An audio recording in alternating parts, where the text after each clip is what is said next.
Mwaramutse neza twongeye kubasuhuza tubifuriza amahoro y'Imana y'inirwa ndetse n'imigisha. Nk'uko musanzwe mumenyereye ni Silas Meka Entertainment, tukaba tugiye kubabwira ubusobanuro bw'izina Kevin. Ubundi yari umuhungu yitwa Kevin, yaba ari umukobwa akitwa Kevin. Ubusanzwe Kevin iryo zina ryo risobanura iki? Kevin ni izina risobanura umuhungu mwiza w'uburanga, ni ukuvuga mu buryo bugaragarira amaso, cyangwa se ibyo dukunze kwita mu ndimi z'amahanga ngo ni handsome. Iyo ari Kevin aba ari umukobwa, rivuga umukobwa mwiza cyane, cyangwa se mu ndimi z'amahanga beautiful. Ni izina rikomoka mu rurimi rwakoreshwaga muri Irilandi, naho mu Kilatini ni Calvin.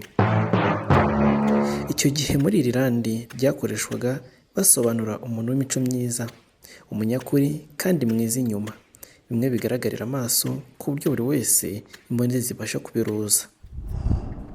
Kugeza mu kinyejana cya 20, izina Kevin ryakoreshwaga muri Irilandi cyane, ariko ubu usanga ryiganje mu bihugu bikoresha ururimi rw'Icyongereza. Kandi dore imwe mu mico ikunze kurangwa ku bantu bitwa ba Kevin cyangwa se ba Kevin. Kevin cyangwa se Kevin akunda kwigenga. Ashobora kumara igihe kirekire atarashaka umugore kuko yumva gukora ubukwe bijyana n'umuco kandi bikaba byabangamira ukwigenga kwe.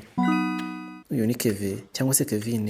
Iyo ari Kevin ahangaha ashobora kumara igihe kirekire atari yashakwa kubera ko yumva ko gukora ubukwe byajyana n'umuco kandi bikaba byamubangamira mu kwigenga kwe. Gukurikiza gahunda ntibimushobokera kuko yanga ibintu bya karande cyangwa se bijyanye n'amategeko. Ni umuntu uba wifitemo ubushobozi, wumva agomba gutera intambwe mu iterambere atazitiwe n'imigenzo cyangwa se n'imico.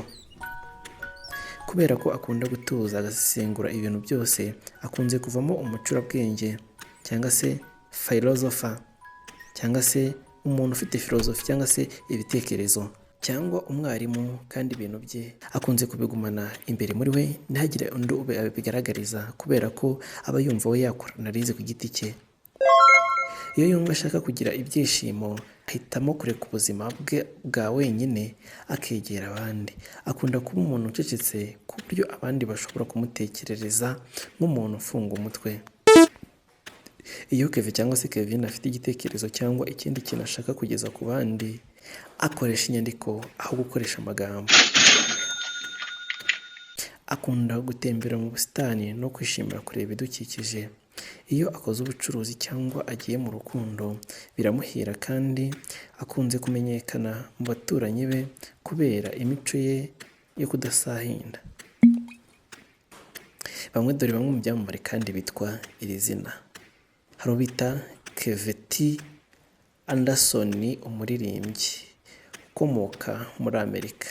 Hari ubita Kevin Anderson, ni umukinnyi wa tennis w'icyamamare ukomoka muri Afurika y'Epfo.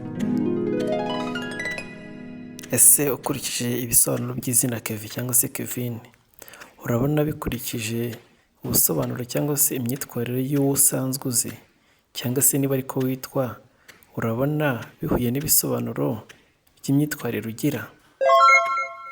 Niba bidahuye cyangwa se bikaba binahuye, ese nta rindi zina ushaka tuzagusobanurira tukazariheraho ubutaha? Iyi ni inshuti yacu yitwa Gashiribake Fabrice wari wadusabye, harashize iminota 3 adusabye tumusubije mu masegonda 0. Iyi ni Silas Meka Entertainment.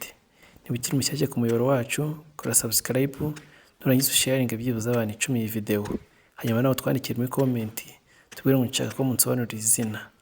Turagushimiye. Ibisobanuro byacu n'inkuru zacu nakagaruka. Ciao ciao.